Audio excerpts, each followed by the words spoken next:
বন্ধুগণ স্বাগত। প্রথমেই আপনাদেরকে আমি আমার ভিডিওটি সাবস্ক্রাইব করতে অনুরোধ করব। ভিডিওটি লাইক ও শেয়ার করবেন। লাইক করলে উৎসাহিত হই আরও অনেক নতুন নতুন তথ্য নিয়ে ভিডিও তৈরি করার জন্য। রাষ্ট্রবিজ্ঞানের ছাত্র হিসেবে আমি মূলত জিও পলিটিক্স নিয়ে আলোচনা করব। আজকের যে বিষয়টা আমি আলোচনা করব সেটা হচ্ছে আমেরিকার প্রেসিডেন্ট ডোনাল্ড ট্রাম্প, যিনি আজকের সমস্ত নিউজ মিডিয়াতে সবচেয়ে আলোচ্য ব্যক্তিত্ব। এমনিতেই আমেরিকার প্রেসিডেন্ট হিসাবে তার তো প্রতিটি পদক্ষেপের আলোচনা নিউজে হতেই থাকে। তো এখন যে নিউজটা আমাদের ভারতীয় মিডিয়াতে সবচেয়ে বেশি চলছে সেটা হচ্ছে যে ডোনাল্ড ট্রাম্প হঠাৎ ভারতের সঙ্গে এরকম ব্যবহার করতে শুরু করেছেন কেন? কারণ এর আগের বারে প্রথম পর্বে যখন ডোনাল্ড ট্রাম্প আমেরিকার প্রেসিডেন্ট ছিলেন, সেই সময় কিন্তু ভারতের সঙ্গে তার একটা যথেষ্ট মধুর সম্পর্ক ছিল বলা হয়। এবং তখন সে আমাদের প্রধানমন্ত্রী নরেন্দ্র মোদীর সঙ্গে বিভিন্ন মিটিং করেছিলেন আমেরিকাতেও, হাউডি মোদি, এবং ভারতের যে ইলেকশন ন্যারেটিভ, সেই ন্যারেটিভকেও তিনি সেই সময় একবার ব্যবহার করেছিলেন। এইবার ট্রাম্প সরকার, যাই হোক, তিনি সেই 4 বছর মোটামুটি সম্পর্কটা বজায় রেখে চলেছিলেন। এখন এই দ্বিতীয়বারের পর্বে এসে তাকে একটা খুব বিচলিত অবস্থায় দেখা যাচ্ছে ভারতকে নিয়ে। এখন এটা কেন? এইটার বিশ্লেষণ আমি আজকে আপনাদের কাছে করতে চাই। আমার যেটা নিজস্ব ভাবনা এবং বিভিন্ন তথ্য থেকে বিভিন্ন তথ্য সংগ্রহ করে ব্যাখ্যা বিশ্লেষণ করে আমার যেটা মনে হচ্ছে সেটা আমি আপনাদেরকে বলব। প্রথম হচ্ছে, ডোনাল্ড ট্রাম্প ক্ষমতায় আসার পরেই ভারতকে দুটো কথা বলেছিলেন, যে দুটো কথা ভারত কিন্তু শোনেনি। প্রথম হচ্ছে ছাব্বার পোর্ট ইরানের, সেটা ডেভেলপ যে করছে ভারত, যেটার মধ্য দিয়ে ভারত এখান থেকে মালপত্র নিয়ে ছাব্বার পোর্ট হয়ে ইরানের মধ্য এশিয়ার বিভিন্ন দেশে পৌঁছতে যায়। সেই ছাব্বার পোর্টটাতে যাতে ভারত ইনভেস্টমেন্ট করে সেটাকে না প্রমোট করে, সেইটা একটা সে না করেছিল, কিন্তু ভারত তার কথা শোনেনি। দ্বিতীয়ত হচ্ছে ইরান থেকে তেল নেওয়া। ইরান থেকে তেল নেওয়ার ব্যাপারেও সে একটা প্রতিবদ্ধতা করেছিল, কারণ ইরানের সঙ্গে আমেরিকার একটা চিরশত্রু ভাব। তার পিছনে তারও কারণ হচ্ছে যেহেতু ইসরায়েলের সঙ্গে ইরানের একটা চিরশত্রু ভাব, এবং ইসরায়েলকে অবিরত আমেরিকা চোখ বন্ধ করে অবশ্য সমর্থন করে, সেটা সবাই জানে, এটা কোনো নতুন কিছু নয়। এখন কথা হচ্ছে যে এই পর্বে ডোনাল্ড ট্রাম্প ক্ষমতায় আসার পর যে গ্লোবাল অর্ডারটা, সেই গ্লোবাল অর্ডারটা তিনি বোঝার চেষ্টা করছেন। তিনি যে কথাগুলো বলছেন, অনেকে বলছেন খামখেয়ালিপনা করছেন, অনেকে বলছেন কিছু না বুঝেই বলছেন, অনেকে বলছেন তার যে সলাকাররা আছে, অর্থাৎ পরামর্শদাতারা আছে, তারা তাকে ঠিকমতো পরামর্শ দিচ্ছে না। অনেকে বলছেন সে কারোর পরামর্শের ধারই ধারে না, সে তার মতোই বলতে থাকে। এই সমস্ত বিভিন্ন জন বিভিন্ন তাকে নিয়ে মন্তব্য করছে, এবং সমস্ত মিডিয়াতেই, বিশেষ করে সোশ্যাল মিডিয়াতে, টুইটার, ফেসবুক, ইনস্টাগ্রাম এবং তার যে নিজস্ব সোশ্যাল মিডিয়া ট্রুথ সোশ্যাল, সেই ট্রুথ সোশ্যালেও তাকে নিয়ে ভয়ানক কিন্তু সমালোচনা হচ্ছে, প্রচুর মিমস হয়েছে, কিন্তু সে চুপ করে বসে থাকার পাত্র নয়। তার যখন যা বলার সে নিজের মতো করে বলে চলেছে। এখন এরপর দেখা গেল যে ভারতকে নিয়ে ডোনাল্ড ট্রাম্পের যে দৃষ্টিভঙ্গিটা, সেই দৃষ্টিভঙ্গিটা বদলাতে শুরু করলো। তখনই বোঝা গেল যখন জেনে বুঝেও পাকিস্তানকে আমেরিকা IMF-এর লোন দিল, এবং IMF-এর লোনটা দেওয়া পাকিস্তানকে যে একটা ভুল ইনভেস্টমেন্ট, বিনিয়োগ, সেটা বুঝে সুঝেই দিল। কারণ খালি ভারতের সঙ্গে একটা ব্যালেন্স তৈরি করার জন্য, পাকিস্তানকে কোরামিন দিয়ে বাঁচিয়ে রাখার জন্য। এবং যতবারই পাকিস্তান লোন নিয়েছে, কোনোবারেই সেই লোন বা সুদ কিছুই ফেরত দেয়নি, এবং সেই টাকা নিয়ে এসে তারা যে জন্য নিয়ে আসে সেই কাজেও খরচা করে না, এবং বরাবরই সেই টাকাকে মিসইউজ করে। তো সেই জন্য সেই টাকা না দিলেই ভালো হতো, এবং বিশেষত পাকিস্তান যখন টেররিজমকে প্রমোট করে তখন তাকে না দেওয়া উচিত ছিল। এবং পাকিস্তানকে যে পাকিস্তান যে এফএটিএফে ছিল, অর্থাৎ ফাইন্যান্সিয়াল অ্যাকশন টাস্ক ফোর্সের লিস্টেড ছিল, সেখান থেকে আমেরিকায় তাকে সরিয়ে নিয়ে এসছে, যেটা থাকলে সে এই আর্থিক যে ঋণটা বা সাহায্যটা আইএমএফ থেকে কিন্তু পেত না। তো যাই হোক, এরপর দেখা গেল কি যে ফলে এটার মধ্য দিয়ে ভারতকে একটা মেসেজ দেওয়ার চেষ্টা করলো, ঠিক আছে পাকিস্তানকে আমরা আইএমএফ লোন দিলাম। দ্বিতীয়ত এরপর দেখা গেল অনেক ঘটনাই ঘটেছে, তার মধ্যে আমি বিশেষ বিশেষ ঘটনাগুলো বলছি। যে পাক জেনারেল মিস্টার মুনির, তাকে হঠাৎ নিমন্ত্রণ করে পাঠালো হোয়াইট হাউসে, এবং সেখানে তাকে নিমন্ত্রণ করে তার সঙ্গে কী কী সব সলা পরামর্শ করলো, এবং সেটাও একটা ভারতকে এক ধরনের খোঁচা দেওয়ার জন্য। অথচ সে দেশের যে নির্বাচিত রাষ্ট্রপতি এবং প্রধানমন্ত্রী বলা হয় তথাকথিতভাবে এই মুহূর্তে, সেই আসিফ আলী জারদারি যিনি রাষ্ট্রপতি এবং শাহবাজ শরীফ যিনি প্রধানমন্ত্রী, তাদেরকে নিমন্ত্রণ না করে একটা পাক মিলিটারি জেনারেলকে নিমন্ত্রণ করে সে তাকে তার এই গুরুত্বটা বাড়িয়ে দিল। এখন এটাও একটা অন্যতম কারণ ভারতকে একটু অন্যভাবে দেখানো আর কি। দ্বিতীয়ত হচ্ছে, তারপর দেখা গেল যে তিনি আসার পর থেকেই যে ভীষণভাবে ট্যারিফ নিয়ে যে বিভিন্ন দেশের সঙ্গে যে দর কষাকষি এবং জোর করে যে ট্যারিফ চাপিয়ে দিচ্ছেন, সেটা ভারতের উপরেও তিনি গোড়ার থেকে বলছিলেন আমি কিন্তু ট্যারিফ চাপিয়ে দেবো, বেশি বেশি করে ট্যারিফ চাপিয়ে দেবো, আমার কথা না শুনলে কিন্তু হবে না। এইভাবে একটা ধমকের সুরে এইটা তিনি বরাবরই বলে আসছিলেন। এবং ফাইনাল দেখা গেল কি কদিন আগে তিনি ভারতের উপর একতরফাভাবে 25% ট্যারিফ চাপিয়ে দিয়েছেন। অর্থাৎ এখান থেকে যে সমস্ত গুডস, ভারতের যে সমস্ত মালপত্র যেগুলো যায় মূলত আমেরিকাতে বেশি বেশি, অটো পার্টস, মোবাইল ফোন, অন্যান্য ইলেকট্রনিক্স যন্ত্রপাতি, তার উপরে 25% ট্যারিফ তিনি চাপিয়ে দিয়েছেন। এটা কতটা বুঝে চাপিয়েছেন সেটা আজকের দিনে অর্থনীতিবিদরা ভীষণ সমালোচনা করছে। কারণ এর ফলে ভারতের উৎপাদিত সামগ্রী আমেরিকাতে বিক্রি হয়তো একটা কমবে, ভারতের ইনকাম কমবে, কিন্তু আমেরিকায় বিক্রিত সেই জিনিসপত্রের দাম বাড়বে, এবং ফলে তার বোঝাটা আমেরিকার জনগণকে কিন্তু বয়ে চলতে হবে। এরপর দেখা গেল তিনি এই যে গ্লোবাল অর্ডারটাকে ভীষণভাবে তিনি নিজের করায়ত্ত করতে চাইলেন।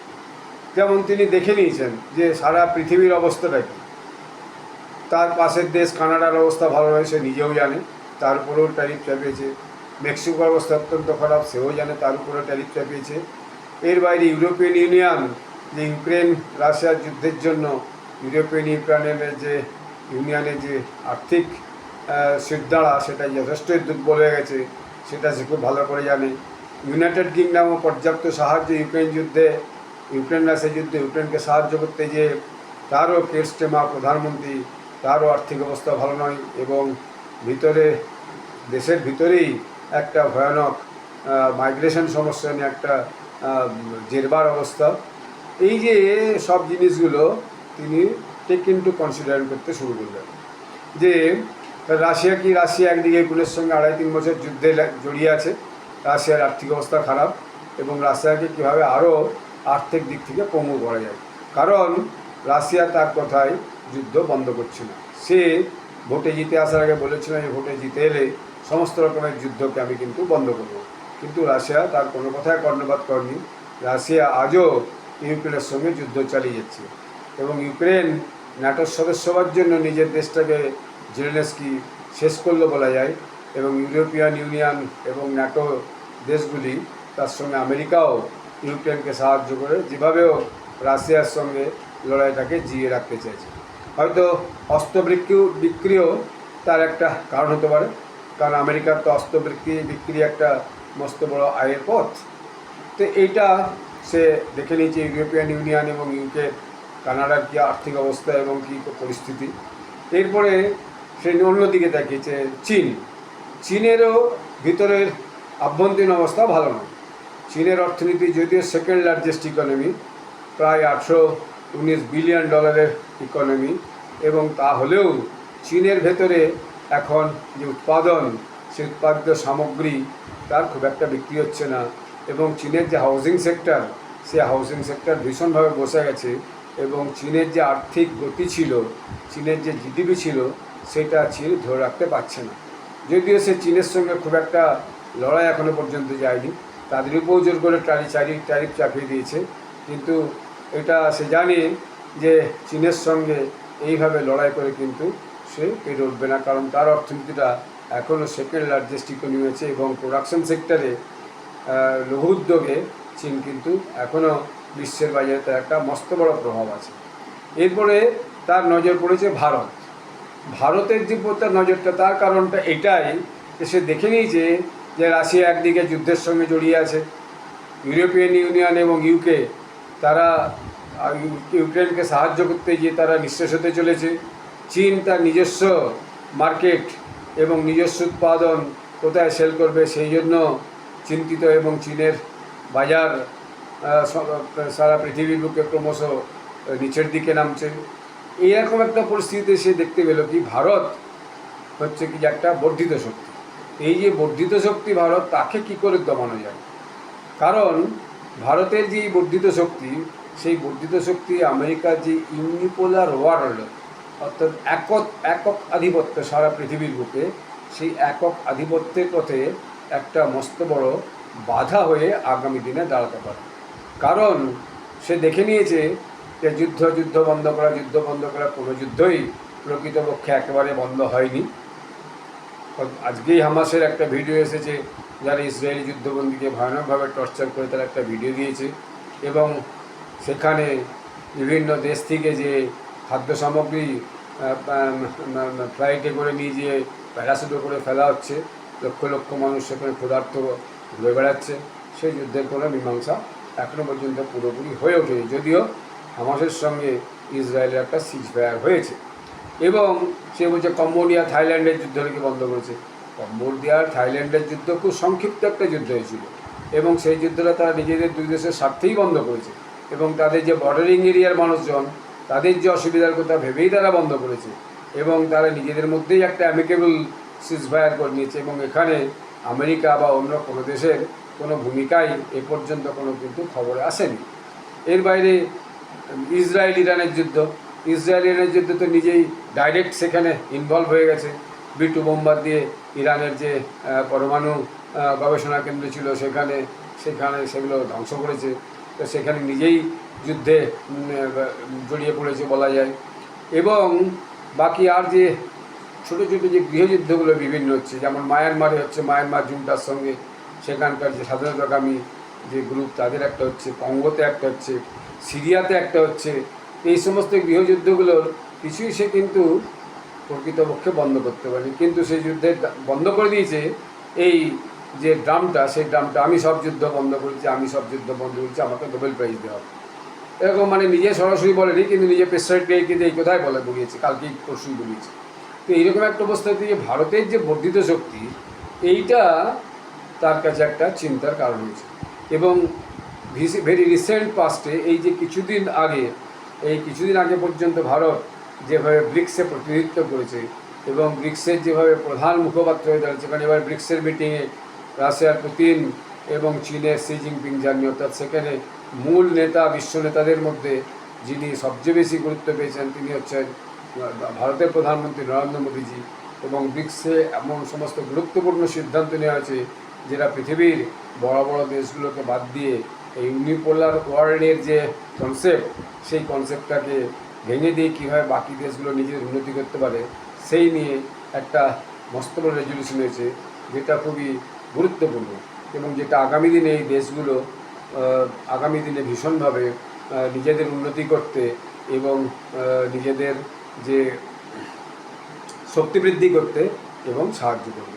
এবং ভারত আস্তে আস্তে ইকোনমিক্যালি এবং মিলিটারিলি দুটো দিকেই হচ্ছে প্রগ্রেস করছে, ভীষণভাবে প্রগ্রেস করছে। এবং পাকিস্তানের সঙ্গে যে অপারেশন সিন্দুরের যে যুদ্ধ, এটা যে এইভাবে ভারত পাকিস্তানকে সবক শিখাবে এটা আমেরিকার নিজেও কখনো ভাবেনি এবং ফলে তাকে পাকিস্তানকে বলতে বাধ্য হয়েছে যে তুমি ইমিডিয়েট যুদ্ধ বন্ধ করার জন্য কথাবার্তা বলো, কারণ তাহলে তোমার আরও বড় ক্ষতি হয়ে যাবে। এবং ভারত যে গ্লোবাল সাউথের যে দেশগুলো যদি দেখেন ম্যাপে, গ্লোবাল সাউথে হচ্ছে যে দক্ষিণ আমেরিকার মানে ইউনাইটেড স্টেটস অফ আমেরিকার নিচের দিকে যে দক্ষিণ আমেরিকার ছোটো ছোটো দেশগুলো, আফ্রিকার সমস্ত ছোটো ছোটো দেশগুলো, এশিয়া বিশেষ করে সাউথ ইস্ট এশিয়ার দেশগুলো, এই যে একটা বিশাল সংখ্যার দেশ, প্রায় 100-150-200 দেশ, সেই দেশগুলো ভারতকে ভীষণভাবে বিশ্বাসের চোখে দেখছে। এর সূচনাটা হয়েছিল যখন প্যান্ডেমিক হয়, কোভিড প্যান্ডেমিক, তখন ভারত যেভাবে সাহায্যের হাত বিভিন্ন দেশের জন্য বাড়িয়ে দিয়েছিল সেইটা। এই যে জিওপলিটিক্যাল যে স্পেয়ারটা, সেই স্পেয়ারে ভারত একটা মস্ত বড় ক্ষমতার কেন্দ্র হয়ে আস্তে আস্তে এগিয়ে চলেছে, এবং ভারতের ইউপিআই আজকে অনেক দেশে গ্রহণযোগ্য হয়েছে, এবং আরটিজিএসের ইম্পর্টেন্স কমেছে, এবং আগামী দিনে সারা বিশ্বের যে গ্লোবাল সাউথের দেশগুলো যে ডলারাইজেশনের দিকে ধীরে ধীরে এগোচ্ছে, মুখে কথাটা না বললেও এইটা ডোনাল্ড ট্রাম্প খুব ভালো করে বুঝতে পেরেছে, এবং এটাও দেখেছে যে তার দেশের আর্থিক অবস্থা কোনোভাবেই ভালো নয়, তার দেশের ঋণ অত্যন্ত বেশি, সেই ঋণ সে কমাতে পারছে না, মাইগ্রেশন ক্রাইসিস অত্যন্ত বেশি, তার উপরে আবার প্রচুর ন্যাচারাল ডিজাস্টার হচ্ছে, বন্যা ঝড় ঝঞ্ঝা সমস্ত হচ্ছে, সেসবকে সামাল দিতেই তার অবস্থা খারাপ। এরপর এরকম খুশিমতো ট্রাইব খেপানোর জন্য সেখানকার বিভিন্ন আদালতে, এমনকি ওয়াশিংটন ডিসির আদালতেও তার বিরুদ্ধে ছোটো ছোটো ব্যবসায়ীরা এবং অন্য অনেকে কেস ফাইল করেছে। সেই কেসের বিভিন্ন খবর আসতে শুরু করেছে যে ডোনাল্ড ট্রাম্প এককভাবে কখনো এরকম সিদ্ধান্ত নিতে পারেন, এগুলো কংগ্রেসের সিদ্ধান্ত আছে, কিন্তু একটা ন্যাশনাল ইমার্জেন্সি বলে একটা আইনের সূক্ষ্ম ফাঁক দিয়ে সেইগুলো করার চেষ্টা করছে, এবং আমেরিকার জনগণের মধ্যেই তার গ্রহণযোগ্যতা এবং তার বিশ্বাসযোগ্যতা এবং তার যে পপুলারিটি, অর্থাৎ তার যে সেই পপুলারিটিটা ভীষণভাবে ধীরে ধীরে কমছে। তো ডোনাল্ড ট্রাম্প খুব সতর্কভাবেই ভারতকে যতটা বাড়াই যায় নিচু করে দেখা, ছোট করে দেখা, এবং ভারতকে তার শক্তি বাড়তে না দেওয়া, এবং কোনোভাবে ভারতকে নিজের কবজার মধ্যে নিয়ে আসা, সেই চেষ্টা করছে। কিন্তু ডোনাল্ড ট্রাম্প ভাবেনি যে ভারত এইভাবে কোনো কিছুকেই বিশেষ কোনো গুরুত্ব না দিয়ে নিজের কাজটা করে যাবে, এবং কোনো ব্যাপারেই বিশেষ রেসপন্স না করে নিজেরা কাজ এগিয়ে নিয়ে যাবে। ভারত একটা 140 কোটির দেশ, ভারতে যে উৎপাদন হয় সেই উৎপাদন ভারতেই ব্যবহৃত বেশি হবে। 140 কোটির দেশের একটা কনজামটিভ ইকোনমি, যে আমাদের দেশেই তা যে মানুষ তারা ভারতের যে সামগ্রী উৎপাদিত হচ্ছে সেই সামগ্রীগুলো আমাদের দেশেই ব্যবহৃত হবে বেশি বেশি, এবং এ বাদ দিয়েও যে গ্লোবাল সাউথের যে দেশগুলো আছে তার সঙ্গে যেভাবে ভারতের সম্পর্ক আছে এবং সম্পর্ক বাড়ছে, সেই সমস্ত ছোটো ছোটো দেশগুলোতে ভারত তার যে উৎপাদিত সামগ্রী তার এক্সপোর্ট ক্রমশ বাড়াবে। ভারতের মিলিটারি শক্তি আজকে প্রমাণিত অপারেশন সিন্দুরে পড়ে, ফলে ছোটো ছোটো অনেক দেশ এখন ভারতের কাছে বিভিন্ন মিলিটারি ইকুইপমেন্টস কেনার জন্য আস্তে আস্তে অর্ডার করছে। ভারতে যে সমস্ত মিলিটারি ইকুইপমেন্টস আমেরিকার থেকে নেওয়ার কথা ছিল F-35, সেই F-35 কেনা বন্ধ করে দিয়েছে, কারণ দেখা গেছে F-35 গুণগত মান তত উন্নত নয়, এবং F-35 যদি কিছু ডেটা রেকর্ডিংয়ের ব্যবস্থা থাকে যেটা ওখান থেকে অ্যাক্সেস করবে আমেরিকা, বা অন্য কোনো সুইচ সিস্টেম থাকে যেটার থেকে এই F-35কে মাঝপথে অপারেট করতে পারে, তো সেই কারণেও একটা কারণ। এবং এছাড়া গুণবত্তার দিক থেকে দেখা গেছে যে F-35 বিমান খুব একটা কাজের নয়, বরং ভারত এখন রাশিয়ার সঙ্গে নতুন করে যে যুদ্ধ বিমান চুক্তি করতে চলেছে। আগামী সপ্তাহেই আমাদের এনএসএ অজিত দোভাল রাশিয়া যাবেন, আজকে খবর পাওয়া গেছে, এবং তারপরে ডক্টর জয়শঙ্কর বিদেশমন্ত্রী যাবেন, এইসব চুক্তিগুলো সেখানে যে ফাইনাল করে আসবেন। তো ফলে ভারত কোনোভাবেই যে ডোনাল্ড ট্রাম্পের সঙ্গে পায়ে পা ঠেকিয়ে ঝগড়া করতে দিতে চায় না, আর বেশি মাখামাখি করতে চায় না, আর বেশি কোনো কথার উত্তর না দিয়ে নিজের কাজটা নিজেই করে যাচ্ছে। এটাই হচ্ছে ভারতের বর্ধিত শক্তি, আজকের জিওপলিটিক্যাল নিউজ। এবং ভারত আগামী দিনে এই বিশ্বের একটা বৃহৎ অর্থনৈতিক শক্তি এবং সামরিক শক্তি হিসেবে একটা জায়গায় প্রতিষ্ঠিত হবে, এই ব্যাপারটা এখন কিন্তু নিশ্চিত। এটা আমার দৃঢ় বিশ্বাস। ধন্যবাদ, নমস্কার।